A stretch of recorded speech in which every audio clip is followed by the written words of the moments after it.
ഈ മക്കളൊക്കെ ഒരു ഭാഗ്യം നോക്കിയാട്ടോ സ്കൂളിൽ പഠിക്കണത്. എന്താ ഇപ്പോൾ പാട്ടും കൂത്തൊക്കെ ആയിട്ട് ആടി തിമിർക്കാണ് മാഷന്മാരും ടീച്ചർമാരൊക്കെ കൂടെയൊക്കെ. നമ്മളെ കാലഘട്ടത്തിലൊക്കെ ഇങ്ങനെയൊക്കെ ചെയ്യാൻ പറ്റുമോ? മാഷന്മാരെ കാണുമ്പോഴത്തേനൊക്കെ നമ്മൾ മൂത്രമൊഴിച്ചു പോകും. അത് പന്തരങ്കാവ് താഴത്തെ സ്കൂൾ എന്നറിയും. അവിടെ ഉണ്ട് 3 മാഷന്മാർ, ഇന്നീരിക്കുട്ടി മാഷും സുന്ദരം മാഷും മോഹൻദാസും. ഈറ്റകൾ 3 ഭയങ്കര ക്രൂരത ചെയ്തു. വേറെ ആൾക്കാരുണ്ട്, പക്ഷേ ഇവരുടെ ഭയങ്കര ഇത് കൈയിൻ്റെ തുടക്കൊക്കെ നുള്ളിയിട്ട് നോക്കിയായിട്ട് ടീച്ചർമാർ ഇപ്പോൾ കളിക്കുന്ന ഈ മക്കളുടെ കൂടെയൊക്കെ കാണുമ്പോൾ അസൂയാവണ്. 2000 ജനിച്ചാൽ മതി വിചാരിക്കുന്നു ഇപ്പോൾ ഞാൻ. എന്നിട്ട് ഈ മാഷന്മാരൊക്കെ നുള്ളിയിട്ട് നീല നിറം വരും തൊടൻ്റെ അവിടെ. അതുപോലെ കൈക്കൊക്കെ അടിച്ചിട്ട് ഭക്ഷണം കഴിക്കാൻ കഴിയില്ല, കൈയൊക്കെ പൊട്ടിയിട്ട് വീട്ടുകാരോട് പറയില്ല, പറഞ്ഞാൽ ചീത്ത നിങ്ങൾ പഠിക്കിയിട്ടില്ലെന്ന് അറിയും. ഇവർ ഈ ക്രൂരത ഒന്ന് ശ്വാസം വിടാൻ വരെ നമുക്ക് പറ്റില്ല ഈ മാഷന്മാരായിട്ടൊന്നും. നമ്മൾ ഒരു ടൂറ് പോകലില്ല, എന്തെങ്കിലും നമ്മൾ ചെയ്തിട്ടുണ്ടെങ്കിൽ അതിനൊരു പ്രോത്സാഹന സമ്മാനമില്ല. ഇന്നത്തെ മക്കൾക്കൊക്കെ എന്തൊക്കെ ഉണ്ട്, ഒന്ന് അങ്ങോട്ട് പാടുമ്പോഴത്തേനും ഇങ്ങോട്ട് ആടുമ്പോഴത്തേനേക്ക് സമ്മാനങ്ങൾ വാരിക്കൊഴിയാണ്, നമുക്കൊന്നുമില്ല.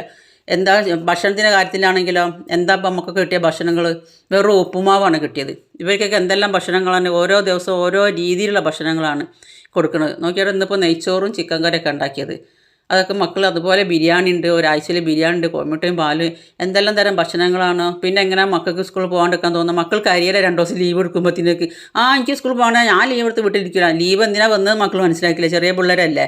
എന്തായാലും ഇവിടെ 4ാം ക്ലാസ് വരേണ്ടത് ചെറുങ്ങാട് AP സ്കൂളാണ്, ഒളവണ്ണയിലുള്ള.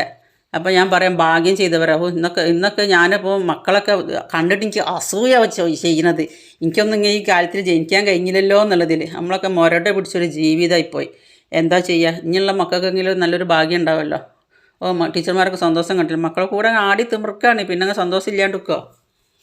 ഇനി അങ്ങനെ ഇനിയുള്ള അതൊന്നും അങ്ങനെ ആവാണ്ടിരിക്കട്ടെ. ഇനി ഒരു മാഷുണ്ടോ, ഒരു ടീച്ചർ കളിക്കാൻ നോക്കിയാട്ടെ. എന്തൊരു ഭാഗ്യമാണ് മക്കൾക്ക് കിട്ടിയത്. ഇത് HM ആണ് കേട്ടോ. HMനെ കാണാൻ തന്നെ ഇല്ല, ട്രോഫി വാരി കൂട്ടിയിട്ട്. ബായ്.